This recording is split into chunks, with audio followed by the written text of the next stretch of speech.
Hello everyone, I welcome you on the study channel Lights Institute of Studies. आज से हम एक नया इनिशिएटिव ले रहे हैं। हम HP होम गार्ड के लिए एक मॉक टेस्ट सीरीज शुरू कर रहे हैं जिसमें हम मॉक टेस्ट के थ्रू हम HP GK को कवर करेंगे, क्योंकि जो HP GK है उसका इतना ज़्यादा वेटेज नहीं है, फिर भी काफ़ी वेटेज है, बट उसको हम मॉक टेस्ट के थ्रू ही कवर करेंगे सोशल मीडिया और यूट्यूब प्लेटफॉर्म पे। तो हम उसी सीरीज़ के थ्रू अपना HPG को स्ट्रॉन्ग करेंगे। तो ये सीरीज़ आज से शुरू होने वाली है और आप इस इनिशिएटिव का फ़ायदा उठा सकते हैं। तो स्पेशल वीडियो लाऊंगा, बट अभी मॉक टेस्ट हम सिर्फ और सिर्फ GK के ला रहे हैं। तो चलिए शुरू करते हैं। तो पहला क्वेश्चन है, who was the leader of the Dhami Prajamandal movement in 1939? 1939 में धामी प्रजामंडल आंदोलन के नेता कौन थे? Option A Bhagmal Sautha, option B doctor YS Parmar, option C Baba Kanshiram और ऑप्शन डी शिवानंद रामल्लो। तो जो इसका आंसर है बेसिकली आपका हो जाएगा, आंसर ए इसका हो जाएगा, यानी कि भागमल सौठा। तो भागमल सौठा जो है इस आंदोलन के क्या थे, नेता थे। और ये जो आंदोलन था कि आप सबको मालूम है कि ये आंदोलन किसके खिलाफ था? तो ये आंदोलन था हमारा जो उस टाइम राजा के द्वारा एक बेगार प्रथा चलाई जाती थी। बेसिकली एक ऐसा था कि आपको बिना वेजेस के काम करना पड़ता था राजा के लिए। तो इसका ऐसा मतलब था, उस टाइम ऐसा प्रचलन में था। तो ये धामी रियासत में हुआ था और वहाँ के राजा के खिलाफ था। राणा राणा करके राजा थे, तो उनके खिलाफ हुआ था। और ये हुआ कब था, ये भी इंपॉर्टेंट डेट आपने याद कर लेना है कि ये आपका हुआ था आपका 1939 में। बिकॉज कई बार इसमें से मैंने देखा है ना, कई क्वेश्चन में, छोटे मोटे क्वेश्चन में, छोटे मोटे एग्जाम में तो आता ही, बहुत बार पूछ लिया है ये कि धामी गोलीकांड कब हुआ था। तो 1939 में आप लोगों ने याद रखना है। और साथ में आपको बता दूं कि इसकी एक बात ये भी है कि इसमें सिर्फ और सिर्फ 2 ही लोग शहीद हुए थे पूरे जितना भी मूवमेंट था। जब राजा ने एकदम कॉमन पीपल के अगेंस्ट फायर खोली थी, तो उसमें 2 पीपल जो है मर गए, दो आदमी मर गए थे। तो इसका आंसर तो हो जाएगा आपका option A, basically Bhagmal सौठा which is. तो चलते हैं नेक्स्ट क्वेश्चन की ओर। मैंने थोड़ा सा यहाँ पे डिस्क्रिप्शन लिखा है, अगर आपने कुछ पढ़ना है या नोट डाउन करना है या स्क्रीनशॉट ले सकते हो, आप इसको ले सकते हो और यहाँ से ही पढ़ सकते हो थोड़ा बहुत। चलते क्वेश्चन नंबर 2। मुख्यमंत्री सुख आश्रय योजना launched in HP primary for. तो हिमाचल प्रदेश में शुरू की गई मुख्यमंत्री सुख आश्रय योजना मुख्य रूप से किसके लिए है? ऑप्शन ए है अनएम्प्लॉयड यूथ, बेरोजगार युवा, और option B orphans and destitute children, अनाथ और निराश्रित बच्चे, C senior citizen, option D apple growers. तो जो ये हिमाचल प्रदेश में माननीय मुख्यमंत्री द्वारा शुरू की गई ये जो योजना है सुख आश्रय योजना, तो बेसिकली ये आपकी फोकस रहती है अनाथ और निराश्रित बच्चों के लिए। वैसे तो ये और भी, जैसे कि ओल्ड एजेस के लिए भी है और अबेंडेंड फीमेल्स के लिए भी है, अबेंडेंड चिल्ड्रन के लिए भी है, बट इसका जो है राइट आंसर है बेसिकली वो ऑप्शन बी है आपका, विच इज़ अनाथ और निराश्रित बच्चे। इसमें क्या होता है कि स्टेट गवर्नमेंट क्या करती है, कुछ बच्चों को जो अनाथ है बेसिकली उनको रिकॉग्नाइज किया जाएगा as the children of the state, और जो टिल द एज ऑफ 27 क्या करेगा कि 27 साल की उम्र तक उनका स्टेट गवर्नमेंट उनका पूरी लिखाई पढ़ाई, उनका लाइवलीहुड, रहना सहना सब कुछ ही कौन देखेगी? स्टेट गवर्नमेंट देखेगी। तो उनके लिए स्पेशली ये फोकस्ड है। तो ये भी आपको याद रखना है कि कौन सी कितने साल तक है, ये 27 साल तक बच्चों की देखभाल करेगी, और इसमें जो बच्चे हैं वो जाने जाएंगे चिल्ड्रन ऑफ द स्टेट के नाम से, ठीक है। और इसमें एक दो बात याद रखने वाली ये है कि जो अनाथ और निराश्रित बच्चे हैं उनकी क्या क्या फैसिलिटी है, उन्हें फैसिलिटी दी जा रही है, आपकी लाइवलीहुड हो जाएगा उनका इसमें, और मैरिज के लिए भी कुछ पैसे दिए जाते हैं, और साथ ही में कुछ बिजनेस स्टार्ट करना है उसके लिए पैसे मिलेंगे, और साथ में लिखाई पढ़ाई, तो एजुकेशन का तो मेन है, इसमें एजुकेशन हो जाएगा, और रहना सहना और खाना पीना आ जाता है इसमें सब कुछ, ठीक है। तो इसका आंसर हो जाता है ऑप्शन बी, विच इज़ अनाथ और निराश्रित बच्चे। हाँ, और यहाँ पे भी थोड़ी सी एक्सप्लेनेशन है, आपने देख लेना अपने हिसाब से, अगर आप लोगों को नोट डाउन करनी तो कर भी सकते हो। तो क्वेश्चन नंबर 3 की तरफ है। तो क्वेश्चन नंबर 3 है, which mountain range separates Kinnaur and Lahaul Spiti from Tibet? कौन सी पर्वत श्रृंखला किन्नौर और लाहौल स्पीति को तिब्बत से अलग करती है? ऑप्शन ए है आपकी जांस्कर रेंज, ऑप्शन बी है पीर पंचाल, ऑप्शन सी है धौलाधार, ऑप्शन डी है शिवालिक। तो जो बेसिकली ये आपकी जो रेंज करेगी किन्नौर और लाहौल स्पीति को तिब्बत से अलग, तो इसका आंसर हो जाएगा option A basically, which is Zanskar range. Yes, Zanskar range. तो जो जास्कर रेंज है ये पूरी नॉर्थ में पड़ेगी बेसिकली। सबसे पहले ऊपर अगर मैं आपको हिमालय का बता दूं जो हमारे इंडिया में आता है, सबसे पहले ऊपर आएगी आपकी कराकोरम रेंज आती है, और फिर लद्दाख रेंज आती है, और उसके बाद आती है हमारी जास्कर रेंज, विच जो हम बेसिकली हिमाचल के नॉर्थ ईस्टर्न साइड में पड़ेगी बेसिकली। तो वो कर देती है किसको अलग कर देती है, हिमालय किन्नौर और लाहौल स्पीति को अपने तिब्बत से, बेसिकली हिमाचल को अलग कर देती है तिब्बत से। तो जास्कर रेंज है इसका सही आंसर हो जाता है। अगर आपने ये पैटर्न याद रखना है तो आप ये भी रख सकते हो। पहले आएगी कराकोरम रेंज आएगी आपकी ऊपरी, पूरा लद्दाख से ऊपर को जाके क्या नाम आपका गिलगित, इधर से गिलगित होते आ जाएगी इधर, ठीक है। कच्छ से आते हुए आपकी गिलगित होते हुए यहाँ तक नुब्रा वैली तक आ जाएगी आपकी कौन सी कराकोरम रेंज आ जाएगी। उसके नीचे आ जाएगी आपकी लद्दाख रेंज, और उसके साथ ही नीचे आ जाएगी, थोड़ी सी नीचे जाके ईस्ट में आ जाएगी आपकी कौन सी आ जाएगी, विच इज जास्कर रेंज। तो आपने इसका एक पैटर्न याद रखना है, KLJ क्या होता है, कराकोरम, लद्दाख एंड जास्कर, KLZ। आप इसको ऐसे भी याद रख सकते हैं क्योंकि जेड लास्ट में आता है इसलिए जेड सबसे नीचे आ जाएगी, ठीक है। कराकोरम, लद्दाख और जास्कर रेंज। और ये पार्ट है कौन सा है, ये पार्ट है हमारा ट्रांस हिमालय का, ठीक है। तो जो ये ट्रांस हिमालय का पार्ट है आप लोगों इसे याद कर लें, ये तीनों रेंज आती है उसमें। और अगर मैं पूरा आपको बताऊं तो आगे बहुत है, पर हमें आगे नहीं जाना है क्योंकि हमें स्पेसिफिकली पूछा है हिमाचल के बारे में, हिमाचल के जीके हमें कवर करनी है, तो हिमाचल के जीके के लिए इतना ही काफ़ी है। तो अब हम चलते हैं नेक्स्ट क्वेश्चन पे, विच इज़ क्वेश्चन नंबर 4। तो in 1864 which British viceroy declared Shimla as the summer capital of British India? 1864 में किस ब्रिटिश वाइसरॉय ने शिमला को ब्रिटिश भारत की राजधानी घोषित किया था? ऑप्शन ए है लॉर्ड मेयो ने, option B sir John Lawrence ने, ऑप्शन सी लॉर्ड कर्जन ने, एंड ऑप्शन डी है आपका लॉर्ड डलहौजी ने। तो इसका आंसर है बेसिकली जो है बेसिकली 1864 में क्या था, रिकॉग्नाइज किया था उसको समर कैपिटल, किसने किया था, वो किया था आपके सर जॉन लॉरेंस ने। इसका सही ऑप्शन तो हो जाएगा आपका ये ऑप्शन बी हो जाएगा सही आंसर। बट जो ये सर जॉन लॉरेंस ने उन्होंने ऐसा क्यों किया, इसके पीछे रीज़न था कि हिमाचल में बेसिकली एक सिमिलर सा वेदर इन्हें मिला, जैसे कि इनके जो नेटिव प्लेस में जैसा वेदर है यूरोप में और बेसिकली इंग्लैंड में जैसा वेदर था, और वैसा ही कुछ सिमिलर वेदर इधर भी देखने को मिला। तो which was really good for them, और जो उनके लिए जो उन्हें बहुत अच्छा लगा क्योंकि पूरे भारतवर्ष में काफ़ी गर्मी रहती है, तो उस करके हिमाचल में उन्हें एक ऐसा वेदर मिला, शिमला में बेसिकली एक ऐसा वेदर मिला जो बहुत ज़्यादा सिमिलर था, इसलिए सर जॉन लॉरेंस ने 1864 में क्या कर दिया कि शिमला को अपनी कैपिटल रिकॉग्नाइज कर दिया। बेसिकली कौन सी कैपिटल, समर कैपिटल। और तो किसने किया था, याद रखना है आपने किसने किया था, सर जॉन लॉरेंस ने। और कब किया था, 1864 में, ये भी याद रखना है, डेट भी कई बार इंपॉर्टेंट पूछ ली जाती है। वैसे इतना फैक्चुअल तो नहीं जाएंगे आई थिंक, बट आपको फिर भी ऑन द सेफ साइड आप लोगों को याद कर लेनी है कौन सी डेट है, ठीक है। तो चलते हैं क्वेश्चन नंबर 5 की तरफ। हिमाचल प्रदेश के किस नदी बेसिन में सबसे अधिक जल विद्युत क्षमता है? Which river basin in HP state HP has the highest hydroelectric power potential? Option A Beas, option B Ravi, option C Sutlej and option D Chenab. तो इसमें पूछा गया कि कितनी पोटेंशियल है, मतलब कौन सा जो रिवर बेसिन है सबसे ज़्यादा उसमें पोटेंशियल, कौन से रिवर बेसिन में ज़्यादा पोटेंशियल है हाइड्रो इलेक्ट्रिक पावर को जनरेट करने की। तो इसका आंसर हो जाता है हमारा option C, which is Sutlej. Sutlej में हमारे सबसे ज़्यादा, सतलुज जो रिवर है उसके बेसिन में सबसे ज़्यादा क्या है हमारे पोटेंशियल है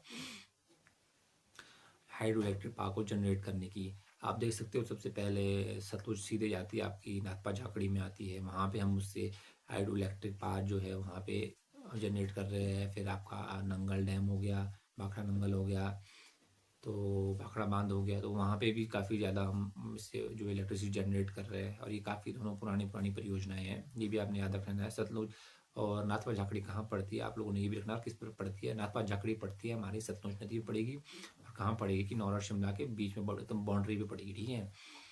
तो ये हो गया। और आपका भाखड़ा तो आपको पता है भाखड़ा बांध कहाँ पे है, तो ये इसका है, सतलुज इसका आंसर हो जाएगा। और आप सेकंड भी याद रख लो कि सेकंड सेकंड कौन सी है, second highest river which has highest potential of generating the hydro electric power, वो है आपकी सेकंड पे आ जाएगी हमारी, विच इज ब्यास, और थर्ड पे आ जाएगी चिनाब, ठीक है।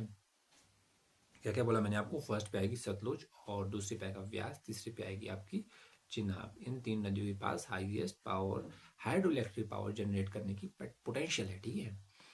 चलते क्वेश्चन नंबर आपका आ जाएगा, अब क्वेश्चन नंबर आ जाएगा क्वेश्चन नंबर 6। तो सिरमौर में पझौता आंदोलन भारत छोड़ो आंदोलन से जुड़ा किस वर्ष शुरू हुआ? In which year was the Pajhota movement link to the quit India movement started in Sirmaur? Option A है 1939, ऑप्शन बी है 1942, एंड ऑप्शन सी है 1945, ऑप्शन डी है 1948। तो जो हमारा पझौता आंदोलन है वो बेसिकली हमारा स्टार्ट हुआ था क्विट इंडिया मूवमेंट से, आप इसको ले सकते हो। जैसे क्विट इंडिया मूवमेंट, इसमें लिखा है कि link to quit India movement, तो बेसिकली आप एक अंदाज़ा लगा पा रहे होंगे कि कब का है, क्योंकि क्विट इंडिया मूवमेंट 1942 में हुआ था, तो इसके ही पास में ही ये कब हुआ था आपका ये पझौता आंदोलन भी 1942 में ही हुआ था basically, which is question option number B, ठीक है। क्विट इंडिया मूवमेंट जो है उसका ही एक्सटेंशन बोलते हैं, क्या बोलते हैं, मतलब कि उसके एक मतलब पार्ट था बोल सकते हो आप, उसी से इन्फ्लुएंस हुआ था ये पझौता आंदोलन। कहाँ हुआ था ये? हमारे सिरमौर में हुआ था, ठीक है।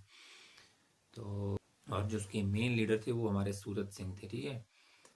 हाँ, इसमें से इतना ही पूछेंगे, ज़्यादा कुछ नहीं पूछा जा सकता है। तो क्वेश्चन नंबर 7 की तरफ चलते हैं, which is Minjar Mela of Chamba is celebrated in which month? Chamba का मिंजर मेला किस महीने में मनाया जाता है? ऑप्शन ए है चैत्र मार्च अप्रैल, ऑप्शन बी है श्रावण जुलाई अगस्त, ऑप्शन सी है अश्विन सितंबर अक्टूबर, ऑप्शन डी है माघ जैन फेब। माघ मतलब माघ जनवरी एंड फरवरी।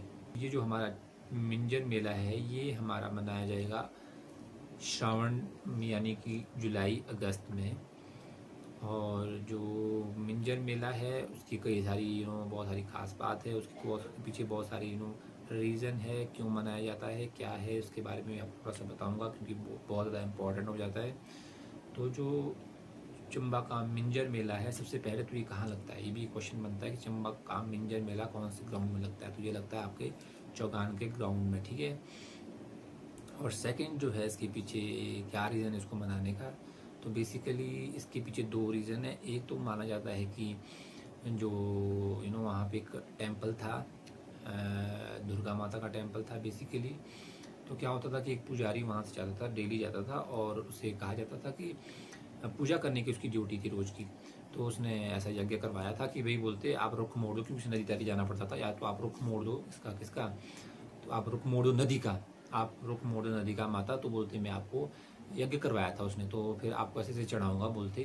तो एक तो और उसने वो धागा बांधा था बेसिकली, जो मिंजर बोलते हैं, मिंजर धागा बोलते हैं, तो मिंजर उसने धागा बांधा और जिससे नदी का रुख मुड़ गया था। और दूसरा जो आता है आपका दूसरा रीज़न है इसके पीछे, दूसरा रीज़न इसके पीछे ये है कि जो आपके राजा है साहिल वर्मन है, तो जब वो त्रिगर्त के राजा को हरा के वापस आए थे, फिर क्या हुआ था कि फिर उनके स्वागत में वहाँ के लोकल ने क्या किया था कि उनके स्वागत में जौ धान और बेसिकली मक्की के ऊपर जो होते हैं ना बाल्स लगे हुए होते हैं, जब एक मक्की बन रही होती है और नर्ली एजेस, तो उसके ऊपर बाल जैसे होते हैं, तो उससे स्वागत किया था, उसी को मिंजर कहते हैं। तो उस सब से क्या किया था कि उनके साहिल वर्मन का स्वागत किया था, और तब से ये प्रथा चली आ रही है कि बेसिकली वो मनाया जा रहा है मिंजर मेला। कब मनाया जा रहा है? जुलाई और अगस्त में, ठीक है। और साथ ही में आप लोगों को याद रखना है, क्या रखना है याद, कि मिंजर किसे कहते हैं, जो मक्की के ऊपर जो बाल जैसे होते नहीं बाल, तो वो होते हैं बेसिकली मिंजर, उसको बोलते हैं। और कब मनाया जाता है? जुलाई अगस्त में। और कहाँ मनाया जाता है? चौगान के ग्राउंड में। तो चंबा का मिंजर मेला है, आपको याद रखना है। आपसे सिंपल क्वेश्चन ही बन सकता है कि मिंजर मेला कहाँ मनाया जाता है, तो चंबा में मनाया जाता है, ठीक है। और आप चलते हैं क्वेश्चन नंबर 8 की तरफ, विच इज़, ये देखो मैंने यहाँ पे आपके लिए इमेजेस भी ऐड की है, जैसे कि चंबा मिंजर मेला कैसे होता है, क्या है, कैसे है। तो ये मतलब तो इंटरनेशनल फेयर हो चुका है। ये मक्के के फूल मंजरी से भी है, ये देखो आप, मैंने आपको यहाँ पे भी ऐड किया हुआ है, मक्के के फूल मंजरी से है, ठीक है। तो आप लोगों को ये भी देख लेना है, ठीक है। चलते हैं क्वेश्चन नंबर 8 की तरफ। Masroor rock temple is also known as what? Masroor rock मंदिर को और किस नाम से जाना जाता है? ऑप्शन ए आपका Ajanta Ajanta of Himalaya, option B Ellora of Himalaya, option C pyramid of mountains, option D Khasi of hills. तो इसका सही आंसर हो जाता है आपका which is option number B, which is Himalaya का एलोरा। हिमालय का एलोरा इसे क्यों कहा जाता है, क्या आप सबको मालूम है?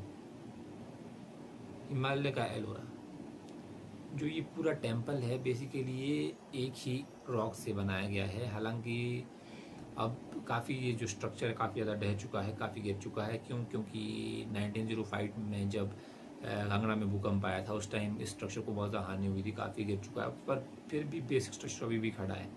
इसलिए हिमालय का एलोरा कहा जाता है, क्योंकि एक ही रॉक से बना है और काफ़ी आकर्षक है। तो आप लोगों ने मुझे कमेंट में बताना है कि हिमालय का अजंता किसे कहते हैं, ठीक है। हिमालय का अजंता किसे कहते हैं, तो विच इज़ रियली इंपॉर्टेंट। आप इसमें सभी के, आप मुझे बताओ कि पहाड़ों की काशी या पहाड़ों का पिरामिड किसे, आप सभी ये सब मुझे बताओगे, ऑप्शन में बताओगे, सॉरी कमेंट बॉक्स में बताना आपने किसे कहा जाता है, ठीक है। और ये उसकी इमेज है, यहाँ पे मैं लेके आया हूँ आपके लिए। जैसे कि आप देख सकते हो ये पूरा एक रॉक कट है, क्योंकि पूरा रॉक से बनाया है, रॉक कट टेम्पल है, ठीक है। और कांगड़ा में है ये, और 8वीं शताब्दी की एक अखंड रॉक कट संरचना है, जैसा कि मैंने यहाँ पे लिखा है। तो क्वेश्चन नंबर 9 तरफ चलते हैं। In which district is the great Himalayan national park, UNESCO world heritage site located? तो आप लोग क्या हिंदी वाले विद्यार्थी, अगर आप खुद पढ़े तो काफ़ी अच्छा है। चलो मैं आपके लिए पढ़ देता हूँ फिर भी। Question number 9, great Himalayan national park UNESCO विश्व धरोहर स्थल किस जिले में स्थित है? ऑप्शन ए है हमारा लाहौल स्पीति, ऑप्शन बी किन्नौर है, ऑप्शन सी कुल्लू है, ऑप्शन डी चंबा है। तो जिसका आंसर है ग्रेट हिमालयन नेशनल पार्क, वो कहाँ पे पड़ता है हमारा? वो पड़ता है हमारा कुल्लू में, ठीक है। और ये सबसे बड़ा नेशनल पार्क है हमारे पास, ठीक है। तो आप लोगों ने ये भी याद रख लेना सबसे बड़ा नेशनल पार्क कौन सा है। ये जो यूनेस्को हेरिटेज साइट है, ये कब घोषित हुआ था? ये हमारा हुआ था 2014 में ये यूनेस्को हेरिटेज साइट को घोषित किया गया था। और बेसिकली आप मुझे बता सकते हो कि हिमाचल में पूरे कितने नेशनल पार्क हैं? जिनको नहीं पता है तो मैं बता दूं कि हिमाचल में पूरे 5 नेशनल पार्क है, जिसमें सबसे बड़ा आपका ग्रेट नेशनल पार्क आता है, और आपका फिर सेकंड पे आता है पिन वैली, और थर्ड पे आता है आपका फिर इंदर किला, और फोर्थ पे आता है आपका खीर गंगा, और आपका फिफ्थ पे आता है आपकी जो सिरमौर में है बेसिकली, विच इज सिंबल बाड़ा नेशनल पार्क, ठीक है। इसमें से इंदर किला और खीर गंगा दोनों कहाँ हो जाएंगे? दोनों कुल्लू में आते हैं, ठीक है। और पिन वैली आता है आपका लाहौल स्पीति में। तो इसमें कुछ ज़्यादा नहीं है, आपको ये याद रखना है, क्योंकि 5 नेशनल पार्क बहुत इंपॉर्टेंट है।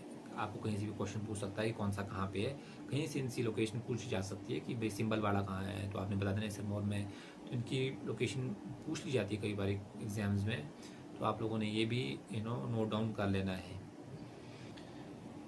तो इसका सही आंसर हो जाएगा हमारा option C, which is Kullu. कहाँ पे ग्रेट नेशनल पार्क? कुल्लू में है। मैंने यहाँ पे इसके लिए आपके लिए इमेजेस भी लेके आया हूँ मैं। कुल्लू में है ये, और इसका एक किस चीज़ के लिए फेमस है, यहाँ पे लेपर्ड है, स्नो लेपर्ड है, और 2014 में शामिल किया गया था, मैंने ये भी आपको बताया है, ठीक है। और अब चलते हैं आपका क्वेश्चन नंबर 10 की ओर, which is the Lakshana Devi temple at Bharmour is built in which architecture style? Bharmour में स्थित लक्षणा देवी मंदिर किस वास्तुकला शैली से बना है या बना है? तो ऑप्शन ए है पैगोडा शैली में, ऑप्शन बी है पेंट रूफ स्टाइल में, ऑप्शन सी है पिरामिड नुमा शैली में, ऑप्शन डी है शिखर शैली में या शिखर स्टाइल में, ओके।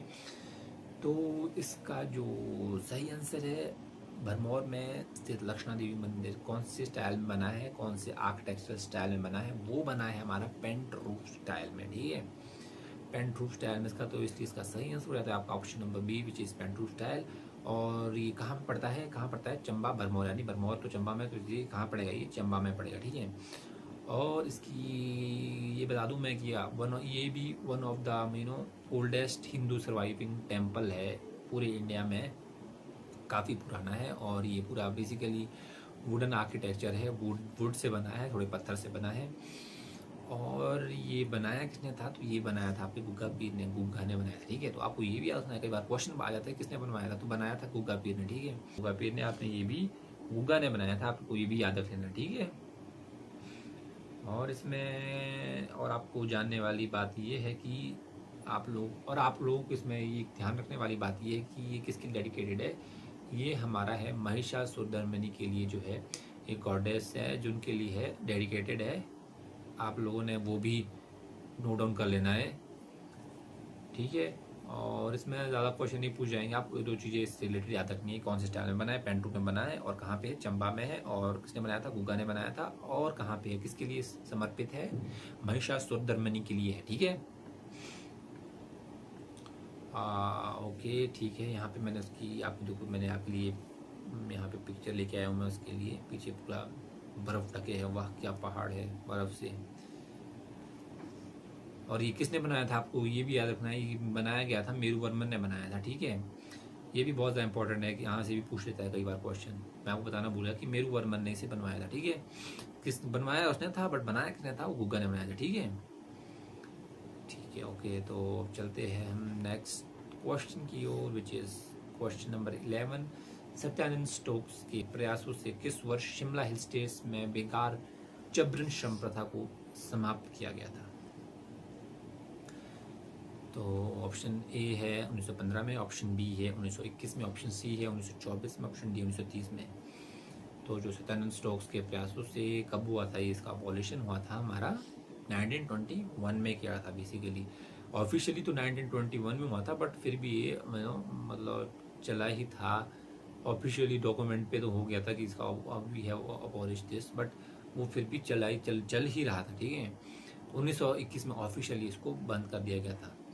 और आप लोगों को शायद से सत्यानंद स्टोक्स के बारे में आप लोगों ने सुना हुआ कि ये कौन थे कैसे, तो जिसने नहीं सुना है उसके लिए सत्यानंद स्टोक्स जो है ने एक एप्पल इन्होंने सबसे पहले ग्रो किया था शिमला में, हिमाचल में, तो उसके लिए भी ये बहुत ज़्यादा फेमस है। इन्होंने सबसे पहले एप्पल को इंट्रोड्यूस किया था हमारे हिमाचल में, कौन से प्लेस में किया था, वो किया था आपका कोटगढ़ में, ठीक है। ये भी आपने याद रखना है, सत्यानंद स्टोक्स और किसके लिए जाने जाते हैं, ठीक है।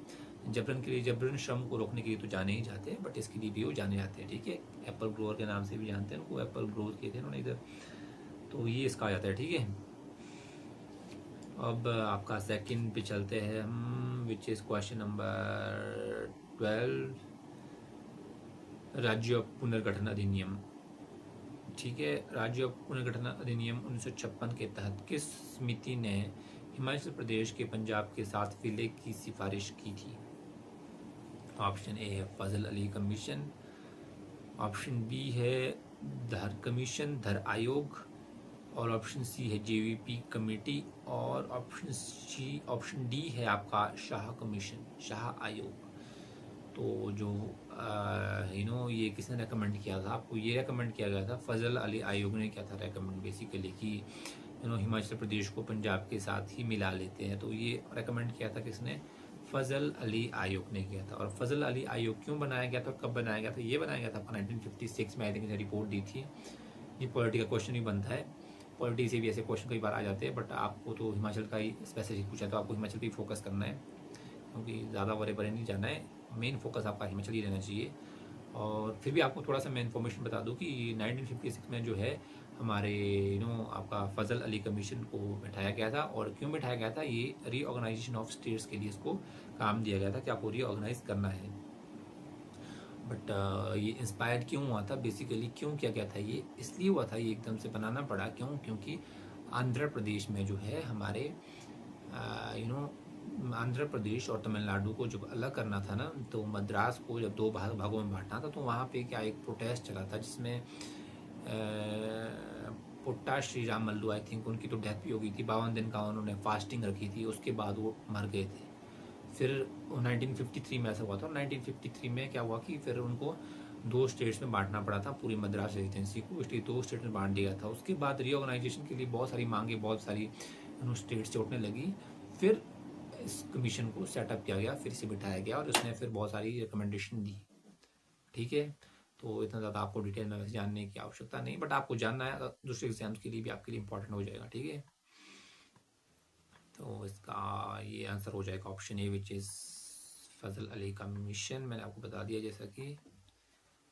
तो अब आते हैं ऑप्शन अब क्वेश्चन नंबर 13 की ओर। The Khauli hydroelectric project is located in which district of HP. Khauli जल विद्युत परियोजना हिमाचल प्रदेश के किस जिले में स्थित है? Option A Chamba, option B Kangra, option C Mandi, option D Shimla. तो जो कौली जल विद्युत परियोजना है हमारा, ये आपका आ जाता है कांगड़ा में आ जाती है, विच इसका सही आंसर हो जाएगा option B, which is Kangra. Khauli जल विद्युत परियोजना का कहाँ पे है? तो ये आ जाता है आपका कांगड़ा में होती है, कांगड़ा में है ये। और क्या नाम, ये कौन सी नदी पे बना है, कौन सी क्या है इसका? तो ये आपका कौली खड्ड पे बनी है बेसिकली, इसलिए इसका नाम है कौली हाइड्रो इलेक्ट्रिक प्रोजेक्ट। कौली खड्ड किसकी ट्रिब्यूटरी है? वो आपकी व्यास की ट्रिब्यूटरी है, और कहाँ पे है? कांगड़ा में। आपको ये भी याद रख लेना है। ठीक है, तो चलते हैं आपके क्वेश्चन नंबर 14 की ओर, विच इज ओके। दम, चलशीश और डोगरी पारंपरिक विवाह के प्रकार हिमाचल प्रदेश की किस जनजाति में पाए जाते हैं? ऑप्शन ए है Gaddi, option B Pangwal, option C Kinnaura, option D Gujjar. तो जो दम, चलशीश और डोगरी पारंपरिक विवाह के प्रकार है, ये हमारे किन्नौर में आ जाते हैं। ठीक है, कहाँ पे आते हैं? किन्नौर। किन्नौरा जो जनजाति है वो इस तरह के विवाह करते हैं। ठीक है, और भी कई कई सारे विवाह हिमाचल में प्रचलन में, जैसे कि हर विवाह है एक, और आपका बहुत सारे जो आपके विवाह है ये हमारे हिमाचल में प्रचलन में है। तो आप लोगों ने थोड़े थोड़े ये देख लेने हैं, ये सारे जितने भी हिमाचल में विवाह के प्रकार है। इसमें से क्वेश्चन बनने की संभावना काफ़ी कम होती है, बट फिर भी एक आधा क्वेश्चन कई बार बन जाता है, तो वो हमने रिस्क नहीं लेना है, तो आपने उन्हें वो भी याद कर लेना। ठीक है, तो इसका ऑप्शन तो होता है आपका option number C, which is Kinnaura. ठीक है, तो क्वेश्चन नंबर 15 की ओर चलते हैं, विच इज़ हिमालयन आर्ट पुस्तक के लेखक कौन है? ऑप्शन ए है MS रंधावा, ऑप्शन बी है JC फ्रेंच, ऑप्शन सी है BN Goswami, and option D है एंड्रयू विल्सन। तो इसका सही आंसर हो जाता है बेसिकली JC फ्रेंच।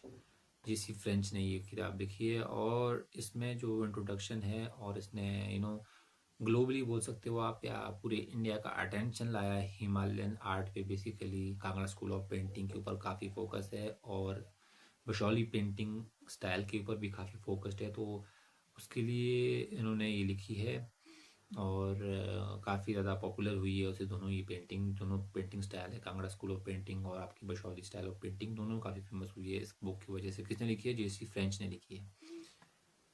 हाँ, ये देखिए JC फ्रेंच ने, और ये उस किताब का कवर पेज है, आप देख सकते हो। मौलिक कार्य है। ठीक है, देखो यहाँ पे लिखा भी है मैंने कि देखो, यह पुस्तक कांगड़ा और गुल्लेर पेंटिंग पर एक मौलिक कार्य है, उसी पे फोकस्ड है ये। ठीक है, तो नेक्स्ट क्वेश्चन की ओर चलते हैं, which is question number 16। Himachal Pradesh का कौन सा अभयारण्य मोनाल और कस्तूरी मृग के संरक्षण के लिए प्रसिद्ध है? ऑप्शन ए है रक्षम चितकुल, रक्षम नहीं है, रक्षम है, रक्षम रक्षम चितकुल, और ऑप्शन बी है आपका गमगुल सिया बेही, और ऑप्शन सी है दरांग दरांग घाटी, या दरंग घाटी लिखा है, दरांग घाटी इसको प्रोनाउंसिएशन दरांग घाटी है, और ऑप्शन डी है खजियार। तो इसका जो सही आंसर है बेसिकली वो है आपका option B, which is Gamgul Siya Behi. ठीक है, आप लोगों ने इसको याद रखना है कि कौन सा बोला मैंने आपको, गमगुल सिया बेही। ठीक है, इसका बी है इसका सही आंसर, गमगुल सिया बेही। और ये मैं आपको लेके आया वहाँ की जो है थोड़ी बहुत ये पिक्चर्स है, वहाँ से मैं लेके आया हूँ। तो ये है वहाँ की कुछ पिक्चर गमगुल सियाबेही वाइल्ड लाइफ सेंचुरी की। और जो गमगुल सियाबेही वाइल्ड लाइफ सेंचुरी है, ये कहाँ पे पड़ती है बेसिकली आपकी? क्या आप लोग मुझे बता सकते हो? तो ये हमारे जो गमगुल सियाबेही वाइल्ड लाइफ सेंचुरी है, ये आपकी पड़ती है चंबा में। बेसिकली ये एकदम बॉर्डर पे है, जैसे कि जम्मू कश्मीर बेसिकली स्पेसिफिकली आपका हो गया किश्तवाड़ जो आपका रीजन आता है, और चंबा का जो बॉर्डर है, मतलब उन दोनों के बॉर्डर पे आती है। जम्मू कश्मीर के Kishtwar region, specifically Kishtwar region के किश्तवाड़ रीजन उस तरह पड़ता है, इस तरह पड़ता है, तो बस बेसिकली बॉर्डर पे आती है। ठीक है, तो आप लोगों ने ये भी याद रखना है, उसकी लोकेशन थोड़ी सी पूछी जाती है कई बार कि कहाँ पे है, कैसे है। ठीक है, बॉर्डर पे एकदम। ठीक है, तो चलते हैं क्वेश्चन नंबर 17 की तरफ। Which scheme has been launched to provide supplementary nutrition to all anganwadi centres in the state? राज्य के सभी आंगनबाड़ी केंद्रों को पूरा पोषण प्रदान करने के लिए कौन सी योजना शुरू की गई है? ऑप्शन ए है मुख्यमंत्री बाल सुपोषण, ऑप्शन बी है इंदिरा गांधी मातृ शिशु संकल्प योजना, ऑप्शन सी है सुख आशय योजना, ऑप्शन डी है राजीव गांधी न्यूट्रिशन स्कीम। तो उसका सही आंसर हो जाता है basically which is option number B, Indira Gandhi Matru Shishu संकल्प योजना। ठीक है, योजनाओं से भी काफ़ी क्वेश्चन मैंने देखे कि बेसिकली पुरानी योजनाओं के बारे में तो नहीं आएंगे, जो करंट में योजनाएं चल रही है आपकी उसमें से क्वेश्चन बनेंगे आपके लिए। उसके लिए मैं आपके लिए एक छोटा वीडियो लेके आऊँगा जिसमें हम हिमाचल की सारी योजनाओं को कवर करेंगे जो हाल ही में चल रही है, और या फिर जो हाल ही में बंद कर दी गई है, उसके बारे में भी क्वेश्चन बनने के चांसेस बहुत ज़्यादा है, क्योंकि करंट से एक दो क्वेश्चन शायद आ जाए, एक्सपेक्टेशन है। और योजनाएं तो काफ़ी इंपॉर्टेंट है क्योंकि हर एग्जाम में योजना पूछी ही जाती है। ठीक है,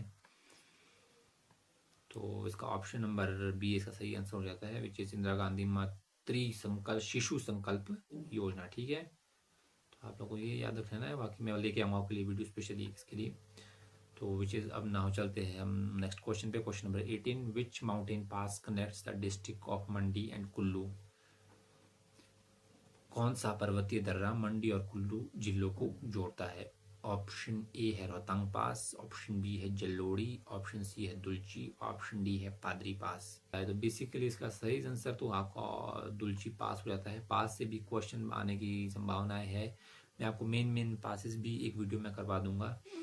दुलची पास का सही आंसर है। और जैसे कि जलोड़ी पास है, जलोड़ी पास किसको कनेक्ट करता है? तो जलोड़ी पास भी आपने याद रखना है। जलोड़ी पास बेसिकली एक एक इट एक्ट एज गेट की तरह एक्ट करता है ये।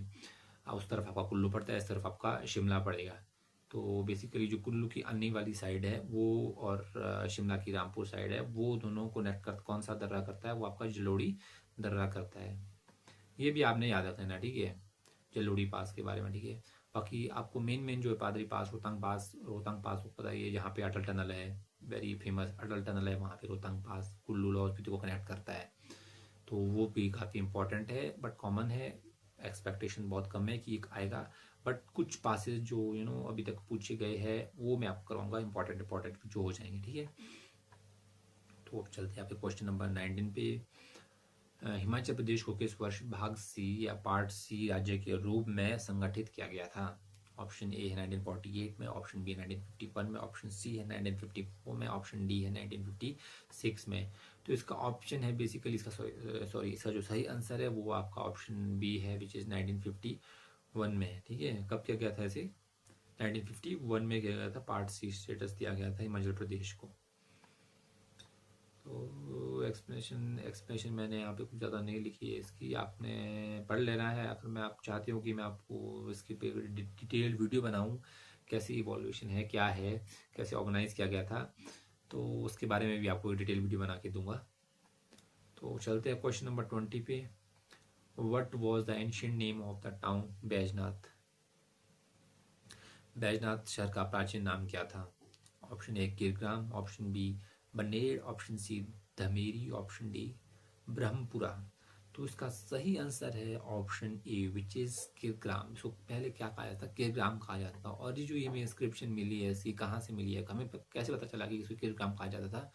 तो जो बैजनाथ का मंदिर है वहाँ पे एक अंदर जाके आप जब उस मंदिर में जाते हो तो वहाँ पे एक पत्थर का शिलालेख है, तो उस पे स्टोन इंस्क्रिप्शन है, तो उस पे लिखा है कि किरग्राम वहाँ पे मेंशन है। ठीक है, तो वहाँ से ही इसका लगाते हैं कि भाई जो है इसका ओल्ड नेम जो है आपका किरग्राम है। ठीक है,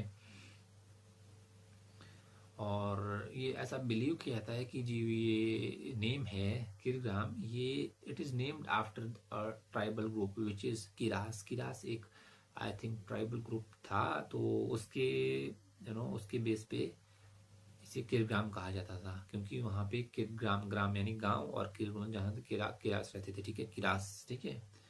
तो ये ट्राइबल ग्रुप था। तो आज हमने 20 क्वेश्चन किए हैं आई थिंक। हाँ, आज हम 20 क्वेश्चन करेंगे, और ऐसे ही ये रोज की सीरीज चलेगी जिसमें हम 20 क्वेश्चन कवर करके आपकी हिमाचल की जीके को स्ट्रॉन्ग करेंगे। और जैसे कि आपने आज देखा था कि मैंने इसमें हर फील्ड से मैंने कोई ना कोई क्वेश्चन लाया था, जैसे कि मैंने इकोनॉमी से लाया था, पॉलिटी से लाया था, ज्योग्राफी से रिलेटेड क्वेश्चन थे, करंट अफेयर से रिलेटेड क्वेश्चन थे। तो इसमें मैंने ऑलमोस्ट सभी फील्ड्स को टच करने की कोशिश की थी कि मतलब कुछ क्वेश्चन जो है आपके ऐसे ही मिले जुले क्वेश्चन आपको एग्जाम में आएंगे। तो वेटेज कुछ ऐसा ही रहेगा सभी, हर फील्ड का, पॉलिटी का, मतलब कुछ इकोनॉमी का, ज्योग्राफी का, तो ऐसे ही क्वेश्चन आएंगे। तो आप लोगों को ये भी ध्यान रखना है, और हम ऐसे ही हर फील्ड को टच करते हुए डेली के डेली हम आपको HPG को कवर करवाएंगे, specially for HP home guard, ठीक है। तो इसका ये आज के लिए हम इतना ही करते हैं, और आने वाली सीरीज में हम और भी अच्छे अच्छे क्वेश्चन लेके आएंगे। तो थैंक यू।